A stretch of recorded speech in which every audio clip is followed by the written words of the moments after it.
സ്ലോഗന പുതിയ വീഡിയോയിലേക്ക് എല്ലാവർക്കും സ്വാഗതം. ബിന്ദുസ് ജുവല്ലറിന്റെ പാലട പായസം. ഇത് ഓണത്തിന് എല്ലാ കസ്റ്റമർക്കും കൊടുത്തോണ്ടായി. അപ്പോ ഞങ്ങൾക്കും കിട്ടി ഒരു 200 ഗ്രാംസിന്റെ 2 പാക്കറ്റ് കിട്ടി. അപ്പൊ ഈസി ആയിട്ട് എങ്ങനെ നിങ്ങൾക്ക് ഒരു 20-25 മിനിറ്റ്സിനുള്ളിൽ പാലട പായസം ആക്കുന്നത് നോക്കാം. കുക്കറിൽ വെച്ചിട്ട് ഈസി ആയിട്ട്. നോർമലായിട്ട് അങ്ങനെ കുറെ 2 മണിക്കൂറെല്ലാം എടുക്കുന്നു. പാലട പായസം കുറുക്കിട്ടാക്കണം, പാലിന് കുറുക്കിട്ടാക്കണം 2 മണിക്കൂറെല്ലാം. ഒരു 20 മിനിറ്റ്സിനുള്ളിൽ ഈസി കുക്കിംഗ് ആക്കുന്നത് നോക്കാം. അപ്പൊ ഞങ്ങൾ ഫസ്റ്റ് ഗ്യാസ് കത്തിക്കാം, പ്ലെയിൻ കുക്കർ വെക്കാം.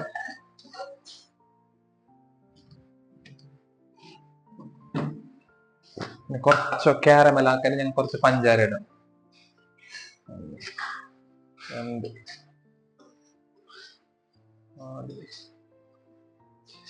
ഒരു 6 സ്പൂണ് പഞ്ചസാര.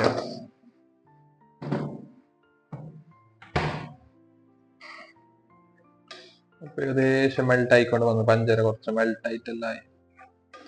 കുറച്ച് ബ്രൗൺ കളർ കത്തുന്നു, ഗോൾഡൻ ബ്രൗൺ ഉണ്ടല്ലേ, ആ കളർ നല്ല ബ്രൗൺ കളറായി. അപ്പൊ കുറച്ച് 1 ഗ്ലാസ് തണ്ണി വിത്ത ഞങ്ങൾക്ക്.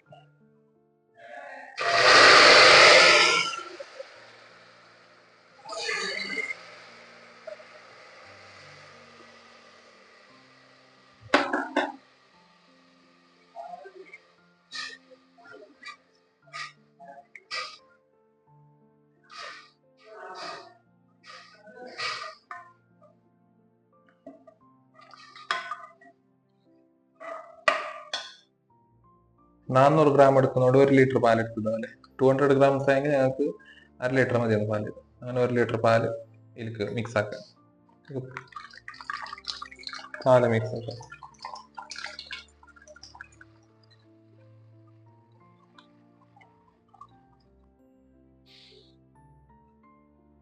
പാല് നല്ല ചൂടായപ്പോ ഇതിലേക്ക് ഞങ്ങൾക്ക് അട ഇടാം.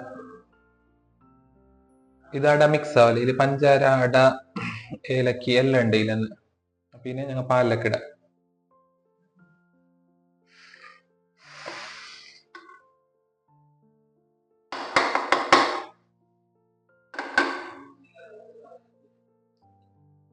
അതാ ഇപ്പൊ ഒരു വിസിലായിട്ട് ഇത് എടുത്തേണ്ടത്.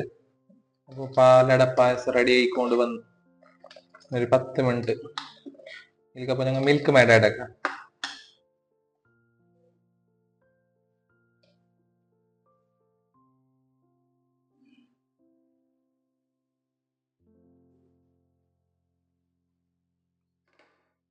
അപ്പോൾ ഫൈനലായിട്ട് പായസം റെഡിയായി. അപ്പോൾ ഫൈനലായിട്ട് ഇതിലേക്ക് കുറച്ച് നെയ്യും. അപ്പോൾ പായസം ഏകദേശം റെഡിയായി. അപ്പോൾ ഫൈനലായിട്ട് ഞങ്ങൾ കുറച്ച് ഡ്രൈ ഫ്രൂട്ട്സ് ഇടാം. അതിലേക്ക് ഡ്രൈ ഫ്രൂട്ട്സ് ആഡ് ആക്കിയതിൽ പിന്നെ കുറച്ച് നെയ്യ് വിത്താം. കുറച്ച് നെയ്യ് വിത്തിട്ട് പിന്നെ ഗ്യാസ് ഓഫ് ആക്കുന്നത്. ഗ്യാസ് ഓഫ് ആക്കിയിട്ട് ഏകദേശം ഞങ്ങൾ പായസത്തിൻ്റെ ടെക്സ്ചറെല്ലാം അതേ രീതിയിൽ വന്നിനി. തിക്കായിന്, പാലെല്ലാം നല്ല തിക്കായിട്ട് വന്നിനി. കുടിച്ച് നോക്കി, നല്ലതിന് പായസമെല്ലാം ഏകദേശം നല്ലതിന്. അപ്പോൾ വീഡിയോ ഇഷ്ടപ്പെട്ടെങ്കിൽ ലൈക്ക്, സബ്സ്ക്രൈബ് ആക്കുക. അപ്പോൾ അതിനൊരു വീഡിയോയിൽ കാണാം. ബൈ.